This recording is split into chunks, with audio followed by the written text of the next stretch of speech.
नमस्कार बच्चों, मैं आपका बड़ा भाई आपका दोस्त रुपेश कुमार सिंह एक बार फिर से हाजिर हूँ आप लोगों के लिए क्लास 8 मैथमेटिक्स के नए वीडियो लेसन के साथ। आज के वीडियो लेसन में हम लोग सॉल्व करने वाले हैं profit and loss exercise 10A के क्वेश्चन नंबर 11 to 15। तो चलिए बच्चों क्वेश्चन नंबर 11 सॉल्व करते हैं। क्वेश्चन नंबर 11 है, by selling 45 lemons a vendor loses a sum equal to the selling price of 3 lemons, find his loss percent. तो बच्चों इस सवाल में सेलर जो है वो 45 लेमन जो है वो बेच रहा है और उसे 3 लेमन्स के सेलिंग प्राइस के बराबर जो है वो उसको लॉस हो रहा है और यहाँ पे हमको उसका लॉस परसेंट निकालना है। तो लॉस परसेंट निकालने के लिए हमें सीपी और लॉस दोनों के एग्जैक्ट वैल्यूज़ जो हैं वो पता होने चाहिए, है ना। या तो एग्जैक्ट वैल्यूज़ पता होने चाहिए या दोनों ही किसी वेरिएबल के टर्म में यानी एक्स के टर्म में होने चाहिए, ताकि जब हम लोग फाइनली कैलकुलेशन करें तो वहाँ पे वेरिएबल जो है वो कैंसिल हो जाए, है ना। तो हमें जो लॉस है वो चाहिए और इसका कॉस्ट प्राइस चाहिए। तो हम लोग क्या करेंगे, यहाँ पे देखिए कोई भी एक्चुअल फिगर कोई भी अमाउंट आपको नज़र नहीं आ रहा है रुपीज़ में। तो यहाँ हम लोग क्या कर सकते हैं, हम लोग ये कर सकते हैं, देखिए जो लॉस होता है वो equal to selling price of 3 lemons है। तो सबसे पहले हम लोग क्या करते हैं, सेलिंग प्राइस को ही एज्यूम करते हैं एक्स, है ना। एक लेमन के प्राइस को सेलिंग प्राइस को हम लोग एज्यूम करते हैं x. Let SP of 1 lemon be rupees x. तो 45 लेमन जो है 45 लेमन्स का क्या हो जाएगा बच्चों एसपी, वो ऑब्वियसली 45x हो जाएगा। और इसी तरह से 3 लेमन्स का जो सेलिंग प्राइस है वो हो जाएगा 3x, है ना। अब ये जो 3 लेमन्स का सेलिंग प्राइस है 3x, ये एक्चुअली क्या है, यही है लॉस जो कि वेंडर को हो रहा है 45 लेमन्स के ऊपर, है ना। तो therefore loss on 45 lemons is equal to rupees 3x। Okay, कोई दिक्कत नहीं यहाँ पे, चूँकि सेलिंग प्राइस ऑफ 3 लेमन्स जो है वो लॉस के बराबर था। तो हम लोगों ने एक लेमन के प्राइस को x माना, वहाँ से जो हमने क्या किया 45 लेमन्स का सेलिंग प्राइस निकाला और 45 लेमन्स के सेलिंग प्राइस पे जो लॉस हो रहा है वो भी निकाला, जो कि 3 लेमन्स के सेलिंग प्राइस के बराबर है 3x, है ना। तो therefore loss on 45 lemons is equal to rupees 3x। Therefore cost price of 45 lemons क्या हो जाएगा बच्चों, अब हमें देखिए आपको सेलिंग प्राइस भी x के फॉर्म में पता है, कितना है 45x, और आपको जो लॉस हो रहा है 45 लेमन्स के ऊपर वो कितना है 3x। तो फार्मूले से हमको पता है कि कॉस्ट प्राइस ऑफ 45 लेमन्स क्या हो जाएगा, सेलिंग प्राइस प्लस लॉस। तो दोनों को हम ऐड कर देते हैं, यहाँ मिलता है हम लोगों को रुपीज़ 48x, ठीक है। तो अब जो दिक्कत थी इस क्वेश्चन में, है ना, जो रिक्वायर्ड था वो हम लोगों ने निकाल लिया है एक्स के फॉर्म में। हमें अब सीपी भी पता है और जो लॉस है वो भी पता है। अब इजीली हम लोग लॉस परसेंट निकाल सकते हैं। तो लॉस परसेंट क्या होता है बच्चों, loss into 100 by cost price. तो लॉस और कॉस्ट प्राइस का वैल्यू पुट कीजिए, सिंप्लीफाई कीजिए, आपको मिलेगा 25/4। Thereby you will get 6 whole 1/4% और 6.25%। तो यहाँ पे अगर डेसिमल में आंसर है तो आप उसको लिखिए 6.25%, नहीं है आप तो होल नंबर में भी आप लिख सकते हो। एग्जाम्स में आप लोग चाहे तो होल नंबर में आंसर लिखो या डेसिमल में लिखो, इससे कोई फ़र्क नहीं पड़ता है, दोनों ही सही हैं। ओके, तो चलिए चलते हैं क्वेश्चन नंबर 12 की ओर। Question number 12, oranges are bought at oranges are bought at 6 for ₹20 and sold at 4 for ₹18, find the gain और लॉस परसेंट। इस सवाल में हम लोगों को ये दिया हुआ है कि ऑरेंजेस जो हैं वो 20 रुपीज़ में 6 के हिसाब से ख़रीदे जाते हैं और 18 रुपये में 4 की दर से बेचे जाते हैं, है ना। ₹18 में 4 ऑरेंजेस जो है वो सेल किए जाते हैं। तो हमें यहाँ गेन और लॉस परसेंट निकालना है।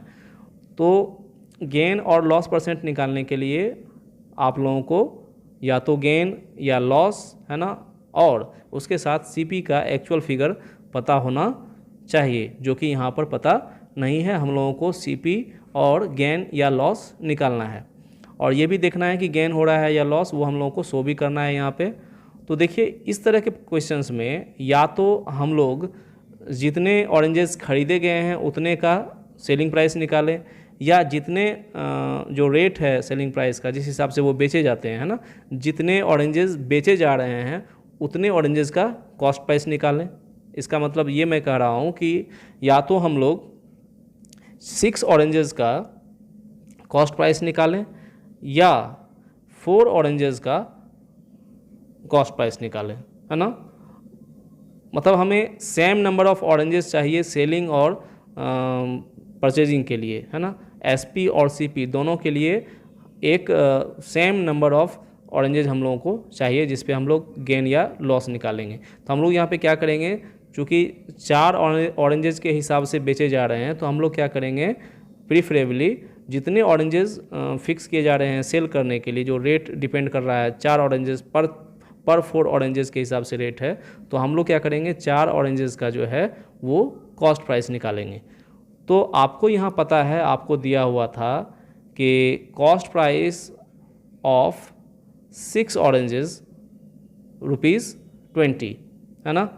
तो therefore cost price of 1 orange क्या होगा, आप लोग फाइंड करोगे ₹10/3, और यहाँ पे हम लोगों ने निकाल लिया कॉस्ट प्राइस ऑफ 4 ऑरेंजेस ₹40/3। कोई दिक्कत नहीं। तो अब हम लोगों को 4 ऑरेंजेस का कॉस्ट प्राइस पता है, अब हम लोग 4 ऑरेंजेस का सेलिंग प्राइस निकालते हैं, है ना। वो निकालने की ज़रूरत नहीं है, वो आपको ऑलरेडी सवाल में गिवन है, इसीलिए हम लोगों ने 4 ऑरेंजेस का कॉस्ट प्राइस निकाला है। तो अब जो है सेम नंबर ऑफ ऑरेंजेस जो हैं वो हो गए सीपी और एसपी दोनों के लिए। तो अब हम लोग कंपेयर कर सकते हैं। अब 4 ऑरेंजेस का जो एसपी है वो 18 है रुपीज़, और 4 ऑरेंजेस का जो सीपी है वो 40/3 है। तो आप लोग इसको कंपेयर करोगे तो देखिए 40/3 आप लोग एग्जैक्ट फिगर में ना भी निकालो, है ना, तो 13 3 जा कितना होता है 39, और 14 3 जा कितना होता है 42।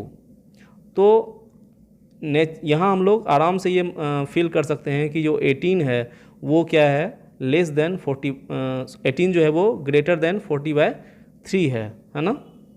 इसको आप इस तरह से भी कंपेयर कर सकते हो।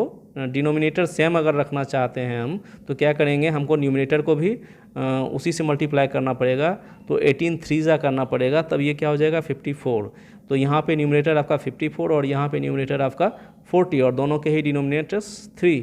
तो यहाँ भी आप लोग कंपेयर कर सकते हो। लाइक फ्रैक्शंस बन जाने के बाद इजीली आप लोग डिसाइड कर सकते हो कि 18 जो है वो ग्रेटर देन 40/3 है। तो यहाँ पे जो सेलिंग प्राइस है वो कॉस्ट प्राइस से ग्रेटर देन है, therefore it is a gain, it is a case of gain. Therefore gain is equal to SP minus CP. हम लोगों ने यहाँ पे गेन फाइंड किया, और गेन परसेंट हम लोग आराम से निकाल सकते हैं, गेन इंटू 100/CP। दोनों के वैल्यूज़ हम लोगों ने पुट किए, और यहाँ पे आपको मिलेगा 35%, ये आपका गेन परसेंट है। इस तरह के क्वेश्चंस में इतना ध्यान रखिए कि जितने पीसेज सेल किए जा रहे हैं, जिस रेट से सेल किए जा रहे हैं, उतने ही पीसेज का हम लोगों को सीपी फाइंड कर लेना है। उसके बाद आराम से हम लोग कंपेयर कर सकते हैं, है ना। और अगर लॉस हो रहा है तो लॉस निकाल लेंगे, गेन हो रहा है तो गेन निकाल लेंगे, और and thereby we will find gain percent और लॉस परसेंट अकॉर्डिंगली। ओके, चलते हैं नेक्स्ट क्वेश्चन की ओर। Question number 13। क्वेश्चन नंबर 13 है बच्चों, a vendor purchased bananas at ₹40 per dozen and sold them at 10 for ₹36. Find his gain और loss percent. तो vendor जो है वो बनाना परचेज कर रहा है ₹40 में 12 की दर से, है ना, डोजन मतलब 40 में 12 खरीद रहा है, और बेच रहा है 36 में 10 की दर से, है ना, 36 में 10 के रेट से। यहाँ गेन और लॉस परसेंट हम लोग को निकालना है। ये पहले तो ये देखना है कि गेन हो रहा है कि लॉस हो रहा है, उसके बाद फाइंड करना है। तो वही बात है, हम लोगों को सेम नंबर ऑफ जो ऑब्जेक्ट्स हैं जो परचेज और सेल किए जा रहे हैं उसी पे बच्चों कंपेयर होगा। कभी भी अनइक्वल नंबर के लिए हम सीपी और एसपी के बीच कंपेयर नहीं कर सकते हैं। तो यहाँ पे हम लोग क्या करेंगे, जितने बेचे जा रहे हैं बनानाज उतने का कॉस्ट प्राइस निकालेंगे, है ना। तो CP ऑफ 12 बनानास जो है वो 40 है, गिवन है।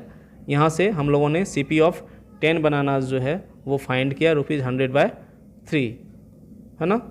यूनिटरी मेथड है बच्चों, आप लोग काफ़ी पढ़ चुके हो। मैंने अपने सबसे पहले वीडियो लेसन में जो इस चैप्टर का मैंने बनाया है उसमें भी बताया है कि परसेंटेज या आपका प्रॉफिट एंड लॉस, ये दोनों ही चैप्टर, दोनों में यूनिटरी मेथड का बहुत बड़ा कॉन्सेप्ट उसमें हिडन है ना। एक्चुअली ये यूनिटरी मेथड बेस्ड एक्सरसाइज है, उसी को फार्मूले में फाइनल स्टेप के रूप में जो है वो लिख दिया गया है। वो एक्चुअली वो फार्मूले हैं नहीं, वो आप खुद से भी डिराइव कर सकते हो, है ना। तो आप लोगों को सिंपली वो फार्मूला लिख के बनाना है, लेकिन आप लोग उस फार्मूले को बढ़िया से समझ लीजिए, और इसके लिए आप मेरे पहले वीडियो लेसन पर इस एक्सरसाइज का जो है वो जा सकते हैं। तो यहाँ पे आपको कॉस्ट प्राइस ऑफ 10 बनानास जो है वो मिल गया। सेलिंग प्राइस ऑफ 10 बनानास जो है बच्चों वो आपको पता है 36। हम लोगों ने पहले ही ये माना था कि जितना से सेल किया जा रहा है उसी का जो है हम लोगों को कॉस्ट प्राइस भी निकालना है। तो दोनों ही पता चल गए, कंपेयर कीजिएगा, आपको आप देख सकते हैं कि सेलिंग प्राइस जो है वो कॉस्ट प्राइस से बड़ा है, therefore it is a gain. And gain find करने का जो फार्मूला है वो लगाइए, SP माइनस CP, आपको मिलेगा ₹8/3। दोनों के ही वैल्यूज़ पुट कीजिए, गेन और CP का। गेन परसेंट के लिए जो फार्मूला है गेन इंटू 100/CP, है ना। यहाँ आप लोग इसको सॉल्व कीजिएगा, आराम से आपको मिलेगा और यहाँ आपको मिलेगा गेन परसेंट कितना, 8%। ओके, तो चलते हैं नेक्स्ट क्वेश्चन की ओर। नेक्स्ट क्वेश्चन है बच्चों, question number 14। A man bought apples at 10 for ₹75 and sold them at ₹75 per dozen. Find his loss percent. बच्चों यहाँ पे जो भी क्वेश्चंस आपको मिल रहे हैं ये बेसिकली एक ही तरह के क्वेश्चंस हैं, थोड़ा थोड़ा बस लैंग्वेज का फ़र्क हो सकता है। अगर आप लोगों को कॉन्सेप्ट इसका मिल गया तो इजीली आप हर क्वेश्चंस जो है वो सॉल्व करोगे। तो यहाँ पे जितने बेचे जा रहे हैं उतना का कॉस्ट प्राइस निकालते हैं, ठीक पिछले सवाल की तरफ। CP ऑफ 10 एप्पल्स दिया था, यहाँ पे हम लोग CP ऑफ 12 एप्पल्स निकालेंगे, चूँकि डोजन के रेट से बेचे जा रहे हैं। यहाँ पे आपको SP ऑफ 12 एप्पल्स जो है वो पता है, आप कंपेयर कीजिए, आपको वहाँ पे देखने के लिए मिलेगा कि यहाँ पे it is a case of loss, it is a loss, है ना, क्योंकि SP जो है वो लेस देन CP है। SP है 75 और CP जो है वो मिल रहा है ₹90। तो यहाँ पे लॉस का फॉर्मूला लगाइए, लॉस निकालिए। लॉस परसेंट के लिए लॉस इंटू 100/CP कीजिए, लॉस का वैल्यू पुट कीजिए, सॉल्व कीजिए, आपको मिलता है 16 होल 2/3% और 16.66%, which is your answer. Okay, चलते हैं नेक्स्ट क्वेश्चन की ओर। क्वेश्चन नंबर 15 है, a man purchased some eggs at 3 for ₹16 and sold them at 5 for ₹36. Thus he gained ₹168 in all. How many eggs did he purchase? बच्चों ये question भी पिछले सवाल क्वेश्चंस की तरह ही है, बस इतना डिफरेंस किया गया है इस क्वेश्चन में कि आपको गेन और लॉस नहीं पूछा गया है, आपको गेन का वैल्यू दे दिया गया, और यहाँ आपने एक्चुअली कितने एग्स खरीदे थे ये आपसे पूछा जा रहा है। पिछले क्वेश्चंस में हमें इससे कोई फ़र्क नहीं पड़ रहा था कि एक्चुअली कितने जो हैं ऑब्जेक्ट्स जो हैं वो खरीदे गए थे, है ना। हमें गेन और लॉस निकालना था, इसके लिए सेम नंबर ऑफ पीसेस के लिए CP और SP पता होना चाहिए था, वो हम लोग फाइंड करते थे, वहाँ से जो गेन या लॉस का वैल्यू निकालते थे, और देयर बाय हम लोग को आराम से गेन परसेंट और लॉस परसेंट जो है वो वैल्यू हम लोग फाइंड कर लेते थे। तो यहाँ भी कोई बहुत बड़ा ट्विस्टेड प्रॉब्लम नहीं है। हम लोगों को क्या करना है, वही काम अभी भी करना है जो हम लोग पिछले क्वेश्चंस में किए हैं, मतलब जिस रेट से बेचे जा रहे हैं अंडे, है ना, जिस रेट से एग्स बेचे जा रहे हैं उतने ही एग्स का हम लोगों को कॉस्ट प्राइस निकालना है, उसके बाद उसका गेन निकालना है बच्चों। तो हम देखेंगे कि 5 एग्स जो बेचे जा रहे हैं उसके लिए गेन इतना हो रहा है, तो जब इतना गेन 5 एग्स के लिए, तो जो पता है आपको कि ₹168 है, वो जो गेन हो रहा है वो कितने पे होगा, ये हम लोग आराम से यूनिटरी मेथड से निकाल सकते हैं। तो हम लोग चलिए सॉल्व करते हैं इसको। हम लोग देख रहे हैं कि यहाँ पे कॉस्ट प्राइस ऑफ 5 एग्स जो है वो आपका मिल रहा है ₹80/3। ये कैसे निकाला हम लोगों ने, हम लोगों को चूँकि CP ऑफ 3 एग्स जो है वो दिया हुआ था, मैन परचेज कर रहा था एग्स एट 3 for ₹16, तो यहाँ से हम लोगों ने जितने एग्स बेचे जा रहे थे उसका निकाल लिया CP, और SP तो पता है ही तो हम लोगों को यहाँ पे डिफरेंस करके इसका गेन निकाल लेना है, जो कि ₹28/3 आ रहा है। तो when gain is ₹28/3, number of eggs कितने हैं 5 हैं, तो when gain is ₹1, number of eggs क्या होंगे, हमको पता है यूनिटी मेथड में कि अगर कम होता है तो हम लोग डिवाइड करते हैं, 1 निकालते हैं तो क्या करते हैं डिवाइड करते हैं। तो 5/28/3 when gain is ₹168, number of eggs will be, आप लोग 1 का जितना है उसको मल्टीप्लाई कर दीजिएगा ₹168 से, तो यहाँ आपको मिलेगा कितने अंडे थे 90 एग्स थे। Okay, very easy. तो यह पार्ट हम लोग यहीं पे फिनिश करते हैं। इसके नेक्स्ट पार्ट में हम लोग question number 16 to question number 20 solve करेंगे। तो बने रहिए आपके अपने चैनल के साथ। तो मिलते हैं अपने अगले वीडियो लेसन में, तब तक के लिए हंसते रहिए, मुस्कुराते रहिए और बने रहिए आपके अपने चैनल के साथ जिसका नाम है